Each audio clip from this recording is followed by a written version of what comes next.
Gagawa naman tayo ng masarap na kakanin kalamay hati. Mayroon ako ditong 500 grams na glutinous powder. Lagyan ko na rin ng 1/4 kilo na brown sugar. Maglagay din ako ng 1 cup na powdered milk at lagyan ko na ng gata.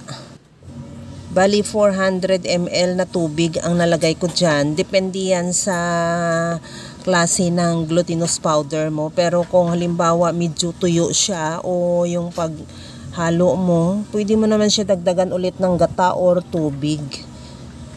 Sa akin tubig lang dinadagdag ko dyan kasi mayroon naman akong gatas nilagay.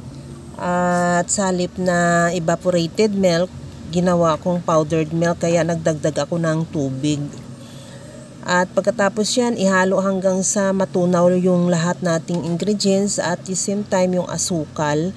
At saka natin buksan yung apoy at tuloy-tuloy lang yan sa paghalo hanggang sa lumapot o hanggang sa maluto yung ating kalamay hati. Pagka ganito na medyo mabigat na siya ihalo ng ating wire whisk, gamitan na natin yan ng sandok or yung spatula. Mas maganda talaga ang gamitin mong kawali ay yung non-stick. Para kagaya nito, hindi ka mahirapan sa paghalo kasi tuloy-tuloy talaga ang paghalo niyan hanggang sa maluto.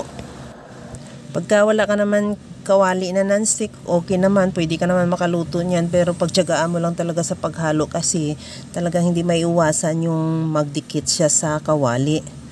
At tuloy-tuloy lang ang paghalo. Pagka naramdaman mo na medyo mabigat na siya ihalo o hindi na siya basa, at pag sandok mo ay nasandok mo na siya ng buo, okay na yan.